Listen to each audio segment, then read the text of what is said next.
विश्लेषण करेंगे। इस भाषण के निशाने पर थे राहुल गांधी और अरविंद केजरीवाल।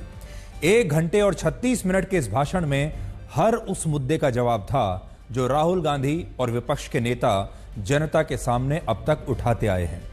आज हम बिल्कुल T20 क्रिकेट के अंदाज में ही प्रधानमंत्री मोदी के इस भाषण का आपके लिए एक विश्लेषण करेंगे। इसके बाद आपको अमेरिका के उस फैसले के बारे में बताएंगे जिसमें भारत के लिए भी एक बड़ी सीख छिपी हुई है। अमेरिका ने भारत के 205 नागरिकों को जो वहां पर अवैध रूप से गए थे, अमेरिका ने इन्हें अपने देश से बाहर निकाल दिया है और इन सब लोगों को अमेरिका इन सब को इनके देश वापस पहुंचाएगा। आज सवाल यह है कि हम अपने देश में रह रहे अवैध घुसपैठियों के साथ ऐसा व्यवहार कब करेंगे, इन्हें अपने देश की सीमाओं से बाहर कब करेंगे। और आखिर में आपको कश्मीर पर एक बहुत बड़ी खबर दिखाएंगे।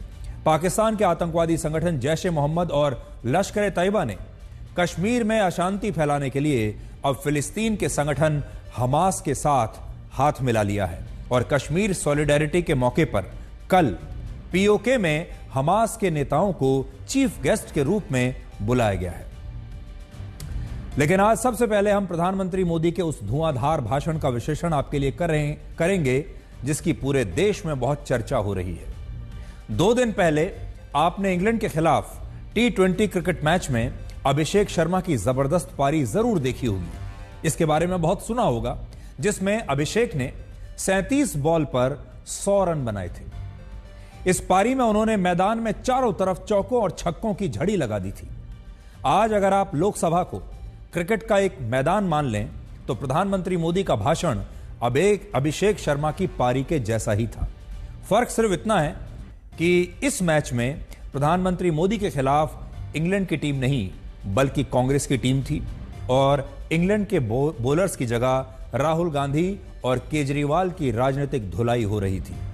जिस तरह अभिषेक शर्मा ने अपनी 93 मिनट की पारी से इंग्लैंड को चारों खाने चित्त कर दिया, ठीक उसी तरह से प्रधानमंत्री मोदी ने अपनी 96 मिनट की इस पारी में यानी 96 मिनट के इस भाषण में धुआंधार बैटिंग की, जबरदस्त चौके और छक्के मारे और विपक्ष की सारी रणनीति को आज उन्होंने फेल कर दिया। अब देखिए, जैसा मैं आपको कह रहा था कि अगर आप लोकसभा को आज क्रिकेट का मैदान मान लें तो आज का दिन प्रधानमंत्री मोदी का था, आज का दिन प्रधानमंत्री मोदी के शॉट्स का था और राजनीति के इस मैदान पर आज उन्होंने एक जबरदस्त पारी खेली है अपने इस भाषण के जरिए। अब देखिए एक एक करके प्रधानमंत्री मोदी ने कौन कौन से चौके और छक्के लगाए हैं, आज उनके शॉट्स पर एक नजर डालिए। सबसे पहले जातिगत जनगणना के मुद्दे पर प्रधानमंत्री मोदी ने कहा कि क्या कभी एक ही वक्त पर दलित या किसी आदिवासी समुदाय के किसी एक परिवार के 3 सदस्यों को संसद के दोनों सदनों में किसी ने देखा है। यानी उन्होंने सवाल उठाया है कि क्या कभी देश ने एक दलित परिवार के 3 सदस्यों को संसद का सदस्य बनते हुए देखा है, एक ही परिवार के। प्रधानमंत्री मोदी का निशाना गांधी परिवार और अखिलेश यादव के परिवार पर था, क्योंकि इन दोनों परिवारों के 3-3 सदस्य इस समय लोग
मोदी का पहला शॉट और इसके निशाने पर था गांधी परिवार, और वो आज गांधी परिवार पर निशाना लगा रहे थे और वो लोगों को ये बता रहे थे, क्योंकि 3 सदस्य जो हैं इस समय संसद के, वो गांधी परिवार के 3 सदस्य हैं जो संसद में हैं।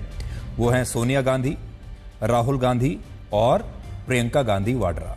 ये तीनों ही गांधी परिवार के सदस्य हैं और ये तीनों ही इस समय संसद के भी सदस्य हैं, तीनों ही एमपी हैं। और इसी बात पर प्रधानमंत्री मोदी निशाना लगा रहे थे। प्रधानमंत्री मोदी ने राहुल गांधी का नाम लिए बिना यह कहा कि गरीबों की झोपड़ी में फोटो सेशन कराने वालों को गरीबों की बात बोरिंग ही लगेगी। राहुल गांधी ने, आपको याद होगा, हाल ही में राष्ट्रपति द्रौपदी मुर्मू के अभिभाषण को बोरिंग बताया था और सोनिया गांधी ने भी राष्ट्रपति मुर्मू पर एक टिप्पणी की।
जब राष्ट्रपति द्रौपदी मुर्मू ने अपना अभिभाषण दिया था, उस पर राहुल गांधी ने इस भाषण को बोरिंग बताया था और उनकी मां सोनिया गांधी ने अंग्रेजी में एक शब्द का प्रयोग किया था, पुअर थिंग।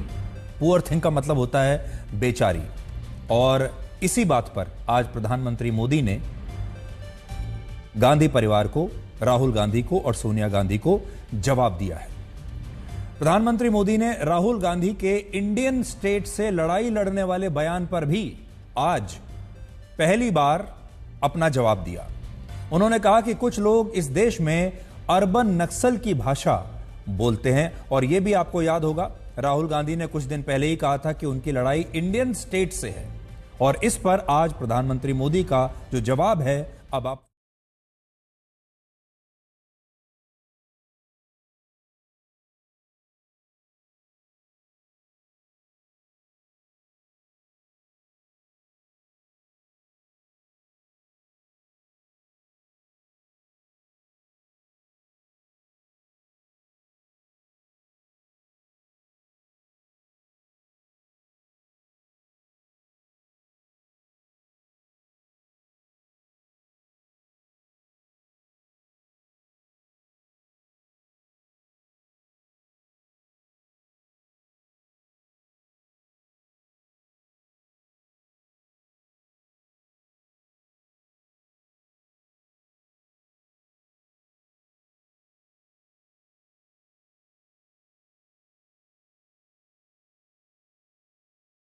आज विदेश नीति का भी मुद्दा उठाया। उन्होंने राहुल गांधी का नाम तो नहीं लिया, लेकिन यह जरूर कहा कि जो नेता विदेश नीति की बात करके अपने आप को परिपक्व दिखाना चाहते हैं, उन्हें अमेरिका के भूतपूर्व राष्ट्रपति जॉन एफ कैनेडी पर लिखी हुई एक पुस्तक को ध्यान से